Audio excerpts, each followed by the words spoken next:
అందరికీ నమస్కారం. Multiple మయోలోమా diagnose అయినప్పుడు అసలు ట్రీట్మెంట్ జర్నీ ఎలా ఉండబోతుందనేది తెలుసుకోవడం చాలా ముఖ్యం.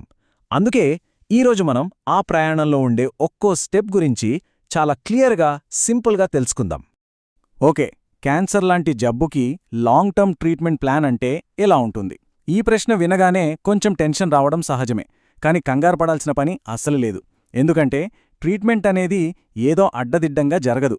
దానికొక పక్క రోడ్ మ్యాప్ ఉంటుంది. ఇంతకీ ఆ ప్లాన్ ఏంటి చూద్దాం రండి. సరే, ఈ మొత్తం ప్రయాణాన్ని మనం 4 భాగాలుగా చూద్దాం. ఫస్టు అసలు మైలోమా ట్రీట్మెంట్ రోడ్ మ్యాప్ ఏంటి, ఆ తర్వాత ఇండక్షన్ అంటే ఏంటో తెలుసుకుందాం. నెక్స్టు కన్సాలిడేషన్లో ఉండే 2 దారులేంటి, చివరగా మెయింటెనెన్స్ అంటే ఏంటో చర్చిద్దాం. సరే, ముందుగా మైలోమా ట్రీట్మెంట్ రోడ్ మ్యాప్ గురించి మాట్లాడుకుందాం. ఇది ఒక 3 దశల విధానమన్నమాట. చూడండి, ఇప్పుడున్న మోడర్న్ ట్రీట్మెంట్ని ఒక్కసారిగా చేసే ఫైట్లా కాకుండా స్టెప్ బై స్టెప్ వెళ్లే ఒక స్ట్రాటజీలా చూడాలి. ఇందులో కొన్ని ఇంపార్టెంట్ ఫేజెస్ ఉంటాయి. అవే ఈ 3 ప్రధాన దశలు. స్టెప్ 1 ఇండక్షన్, స్టెప్ 2 కన్సాలిడేషన్ మరియు స్టెప్ 3 మెయింటెనెన్స్. సింపుల్గా చెప్పాలంటే ఇండక్షన్తో జబ్బుని ఫాస్ట్గా కంట్రోల్లోకి తెస్తారు. కన్సాలిడేషన్తో ఆ కంట్రోల్ని ఇంకా స్ట్రాంగ్ చేస్తారు. ఫైనల్గా మెయింటెనెన్స్తో జబ్బు మళ్లీ తిరగబెట్టకుండా చూసుకుంటారు. సరే, ఇప్పుడు ఒక్కో దాని గురించి డీటెయిల్డ్గా చూద్దాం. అయితే ట్రీట్మెంట్లో మొట్టమొదటి స్టెప్ ఇండక్షన్. మల్టిపుల్ మైలోమా అని కన్ఫర్మ్ అయిన ప్రతి ఒక్కరి జర్నీ ఇక్కడి నుంచే స్టార్ట్ అవుతుంది. అసలు ఇండక్షన్ థెరపీ అంటే ఏంటి? సింపుల్గా ఒక ఉదాహరణతో చెప్తాను. మన పెరట్లో విపరీతంగా కలుపు మొక్కలు పెరిగాయనుకోండి, ముందేం చేస్తాం? ఫాస్ట్గా వాటన్నిటినీ తీసేస్తాం కదా. ఇది అంతే. ఇండక్షన్ థెరపీ యొక్క మెయిన్ గోల్ ఏంటంటే బాడీలో ఉన్న మైలోమా సెల్స్ని వీలైనంత తొందరగా, వీలైనంత ఎక్కువగా తగ్గించేయడం. ఈ ఫేజ్లో డాక్టర్లు సాధారణంగా ఒక మందు కాకుండా 3 లేదా 4 మందుల కాంబినేషన్ వాడతారు. దీన్నే ట్రిప్లెట్ లేదా క్వాడ్రుప్లెట్ థెరపీ అంటారు. ఈ ట్రీట్మెంట్ని సైకిల్స్లో ఇస్తారు. సైకిల్స్ అంటే ఏమీ లేదు, కొన్ని రోజులు మందులిస్తారు, ఆ తర్వాత కొంచెం గ్యాప్ ఇస్తారు, మళ్ళీ ఇస్తారు. ఇలా చేయడం వల్ల జబ్బుని చాలా ఫాస్ట్గా కంట్రోల్లోకి తీసుకురావచ్చు. ఇండక్షన్ ఫేజ్ అయిపోయాక ట్రీట్మెంట్లో ఒక చాలా ఇంపార్టెంట్ పాయింట్ వస్తుంది. డాక్టర్లు ఒక కీలకమైన ప్రశ్న వేసుకుంటారు. Patient autologous stem cell transplant అంటే షార్ట్కట్లో ఏఎస్సీటీకి క్యాండిడేట్ అవుతారా లేదా? ఈ ఏఎస్సీటీ అంటే సింపుల్గా చెప్పాలంటే పేషెంట్ సొంత మూలకణాలతోనే చేసే ఒక ఇంటెన్సివ్ ట్రీట్మెంట్ అన్నమాట. సో ఈ ప్రశ్నకొచ్చే ఆన్సర్ని బట్టే నెక్స్ట్ ట్రీట్మెంట్ దారి ఎలా ఉండబోతుందో డిసైడ్ అవుతుంది. సరే, ఇప్పుడు కన్సాలిడేషన్ ఫేజ్కొచ్చాం. ఇక్కడే మన జర్నీలో ఒక క్రాస్ రోడ్ లాంటిదొస్తుంది. ఎందుకంటే ఇందాక మనం అనుకున్నట్టు పేషెంట్ ఏఎస్సీటీకి క్యాండిడేటా కాదా అనేదాన్ని బట్టి ట్రీట్మెంట్ ప్లాన్ 2 వేర్వేరు దారులుగా విడిపోతుంది. చూడండి, ఇక్కడ 2 ఆప్షన్స్ ఉన్నాయి. ఒకటి ఏఎస్సీటీ క్యాండిడేట్స్కి.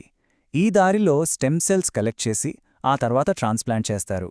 ఇక రెండోది ఏఎస్సీటీకి క్యాండిడేట్స్ కాని వాళ్ళకి ముందు మొదలుపెట్టిన ఇండక్షన్ థెరపీని కంటిన్యూ చేస్తారు.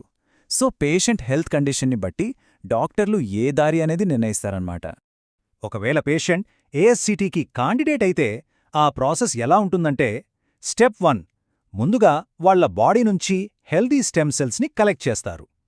స్టెప్ 2 ఆ తర్వాత ఆటోలాగస్ స్టెమ్ సెల్ ట్రాన్స్ప్లాంట్ చేస్తారు. స్టెప్ 3 కొన్నిసార్లు ఇది అయ్యాక కూడా అవసరాన్ని బట్టి మరికొన్ని ట్రీట్మెంట్ సైకిల్స్ ఇచ్చే అవకాశం కూడా ఉంటుంది. మరి ఏఎస్సీటీకి అర్హత లేని పేషెంట్ల సంగతేంటి? వాళ్ళకి ట్రీట్మెంట్ చాలా స్ట్రెయిట్ ఫార్వర్డ్గా ఉంటుంది.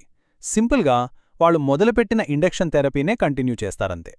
సరే, ఇండక్షన్, కన్సాలిడేషన్ ఈ 2 ఇంటెన్సివ్ ఫేజెస్ అయిపోయాయి. ఇప్పుడు మనం లాస్ట్ ఫేజ్ అంటే లాంగ్ టర్మ్లో జబ్బుని కంట్రోల్లో పెట్టే మెయింటెనెన్స్ ఫేజ్ గురించి మాట్లాడుకుందాం. మెయింటెనెన్స్ థెరపీ పేర్లోనే ఉంది కదా. మళ్ళీ మన గార్డెన్ ఉదాహరణకే వద్దాం.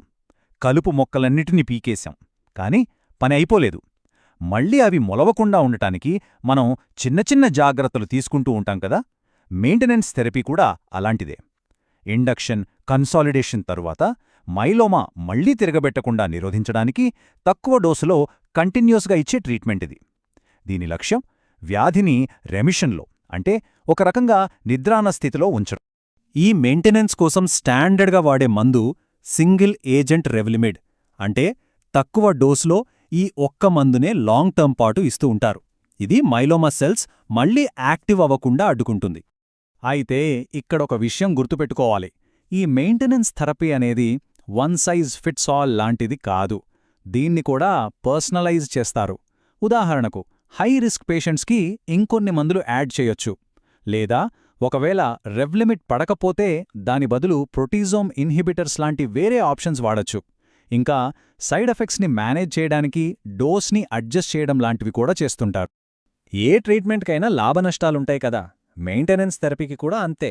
దీనివల్ల కలిగే బెనిఫిట్స్ ఏంటంటే రెమిషన్లో ఉండే టైం పెరుగుతుంది, ఓవరాల్ సర్వైవల్ కూడా ఇంప్రూవ్ అవుతుంది. కానీ అదే సమయంలో కొన్ని రిస్క్స్ కూడా ఉన్నాయి.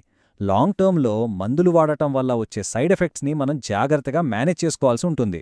అందుకే డాక్టర్తో ఈ బెనిఫిట్స్ ఇంకా రిస్క్స్ గురించి చాలా క్లియర్గా మాట్లాడటం అనేది ఎక్స్ట్రీమ్లీ ఇంపార్టెంట్. ఈ పాయింట్ చాలా కీలకం.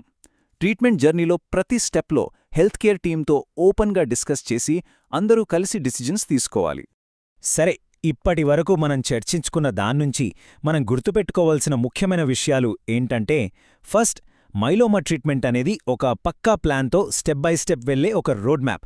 రెండోది, ఈ ప్లాన్ అనేది ప్రతి ఒక్కరికి ఒకేలా ఉండదు. ముఖ్యంగా ఇండక్షన్ ఫేజ్ తర్వాత దీన్ని పర్సనలైజ్ చేస్తారు. మూడోది, మెయింటెనెన్స్ థెరపీ అనేది రెమిషన్ని ఎక్కువ కాలం కొనసాగించడానికి వాడే ఒక లాంగ్ టర్మ్ స్ట్రాటజీ. ఇక ఫైనల్గా, అన్నిటికంటే ముఖ్యమైంది, డాక్టర్లతో ఓపెన్గా మాట్లాడటం చాలా అవసరం. చివరగా ఒక ఆలోచింపజేసే ప్రశ్నతో ముగిద్దాం. ఓకే, జబ్బు కంట్రోల్లో ఉంది, అంతా బాగానే ఉంది. మరి ఈ ట్రీట్మెంట్ని అసలు ఎప్పుడు ఆపొచ్చు? మెయింటెనెన్స్ థెరపీని ఎంతకాలం కొనసాగించాలి?